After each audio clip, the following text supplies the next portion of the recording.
Salut tout le monde, je sors de ma sieste pour vous faire une petite vidéo en balle, parce que je suis coincé par le taf et que je peux pas aller militer dans un coin où le nouveau Front Populaire est au second tour, et j'ai les boules. Je vais vous parler des législatives dans ma circonscription. La première du Jura, celle de Lons-le-Saunier, Poligny et Orgelet.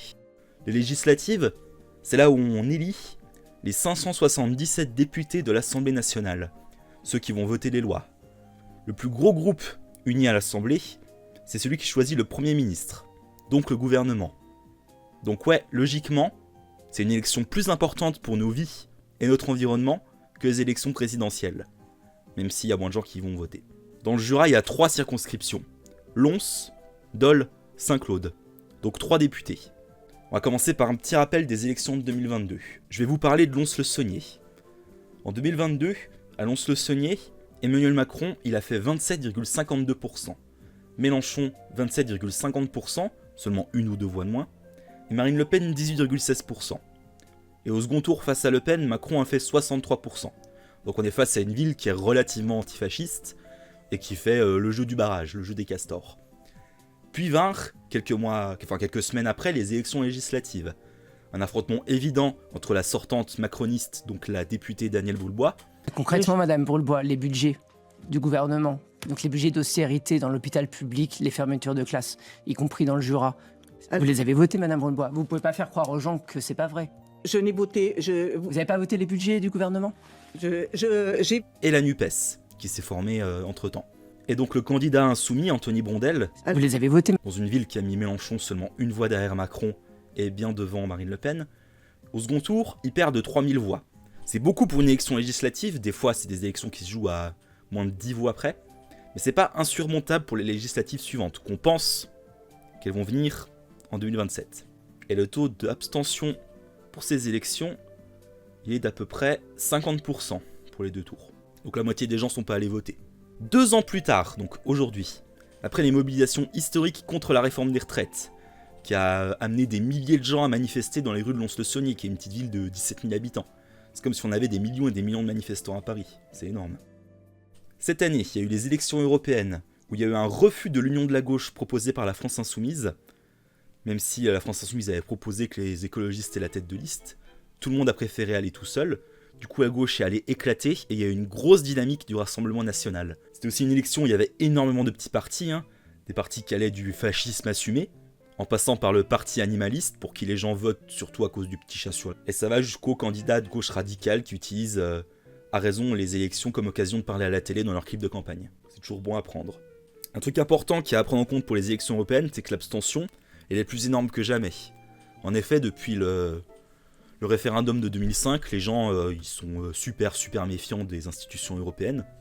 Et du coup, les élections européennes, c'est pas vraiment la chose qui mobilise les foules. En plus, c'est un petit peu flou, les députés européens. C'est encore moins tangible que l'Assemblée nationale française. On comprend pas trop quel genre de lois sont votées là-bas. Du coup, à cause de cette abstention, il y a énormément de jeunes et de gens des classes populaires qui sont pas allés voter. Donc manque de bol, c'est l'électorat de la France Insoumise. Du coup, à gauche, c'est le Parti Socialiste qui est en tête. Il y a une grosse dynamique RN. Pour vous donner une idée aussi, moi je me suis occupé d'un bureau de vote dans un quartier populaire à Lons-le-Saunier, et je vous jure, j'ai vu plus de gens nés dans les années 30 venir voter que de gens nés dans les années 90. Genre c'était walking. Et le dimanche soir du coup, le jour des élections européennes, vu qu'il y a un seul tour, on va à la préfecture pour piquer des petits fours et voir les résultats en direct, et bam, dissolution de l'Assemblée nationale. Mais avant de passer aux législatives de 2024, ce qu'on est donc en train de vivre actuellement, au moment où j'enregistre, on va parler d'une petite question pas du tout grave. Pourquoi le RN il est aussi haut? On devrait y passer 45 minutes. Mais là on est mercredi 3 juillet au moment où j'écris, le 4 au moment où je parle, et le second tour c'est dimanche. C'est dans 2 jours. Donc en gros, aujourd'hui les gens ils vivent isolés les uns des autres, dans des tafs de merde, dans des endroits où on peut rien faire sans bagnole, sans syndicat, sans milieu associatif fort, sans culture politique ou spirituelle, philosophique, tout ça. Bref, une société de consommateurs, pas de citoyens. D'ailleurs, si vous voulez en apprendre plus, allez voir le dernier épisode de Rhinocéros pour plus de détails, c'est une vidéo super cool. Super importante à voir. Et là, bam 3 semaines pour faire des législatives. Donc l'élection super importante où on élit les députés. Contrairement à ce que Macron avait prévu, les partis de gauche y réussissent à s'unifier rapidement dans le nouveau Front Populaire. Ce qui n'est pas un nom si mal choisi, étant donné que le premier Front Populaire il s'est formé face au risque fasciste en Europe. Un peu ce qui est en train de se passer en ce moment. 70 ans, 80 ans après. Donc on fait la plus grosse campagne possible. Grâce à l'arrivée massive de militants, il y a des dizaines de gens du peuple qui rejoignent notre groupe d'action à Lons-le-Saunier et partout en France. C'était des dizaines de milliers de personnes qui ont rejoint la France Insoumise. Et donc, dans les négociations, on réussit à avoir un candidat insoumis, donc le même qu'en 2022, Anthony Brondel. On colle des affiches, on distribue des tracts, on fait du porte-à-porte. Le porte-à-porte, c'est super important, c'est le mode d'action qui marche le mieux en fait. C'est-à-dire, on va voir les gens chez eux, on toque à leur porte un peu comme des témoins de Jéhovah, au début ça fait bader, mais très vite les gens ils sont souvent relativement contents, on vient discuter un peu de leurs conditions de vie, leur expliquer quel genre d'élection c'est, à quoi ça sert, et pourquoi on pense que c'est nous qui sommes le meilleur choix pour aller voter, pour leurs conditions de vie, de travail, tout ça.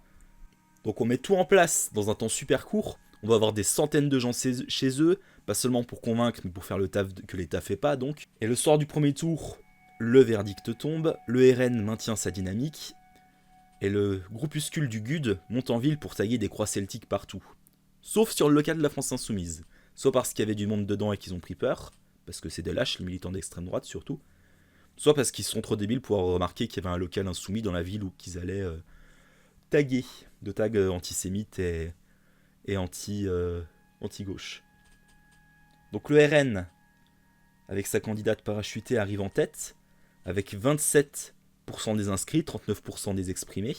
Donc 39%, Danielle Brulebois, elle fait 36%, et nous, loin derrière, avec 23%.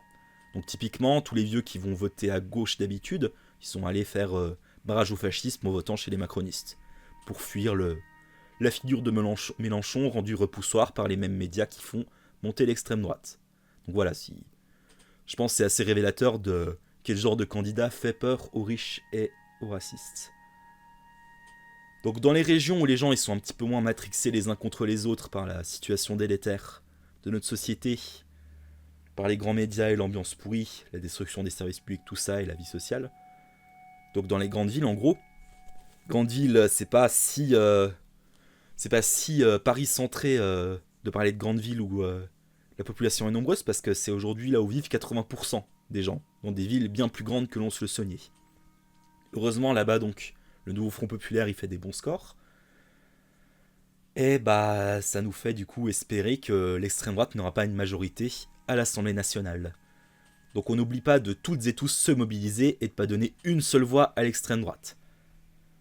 Et si vous pensez que le RN il va faire quoi que ce soit pour améliorer vos conditions de vie, regardez ce qui se passe actuellement en Italie, là où la cousine politique du RN est au pouvoir depuis 2 ans, Giorgia Meloni.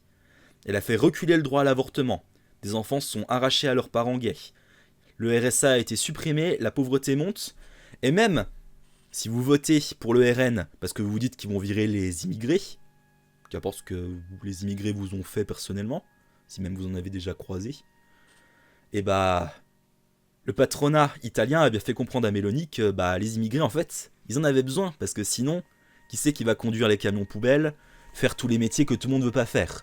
Donc on est d'accord, c'est pas forcément une bonne chose que les migrants et les réfugiés soient relégués aux postes les plus pourris, mais de fait est qu'en France comme en Italie, c'est le cas.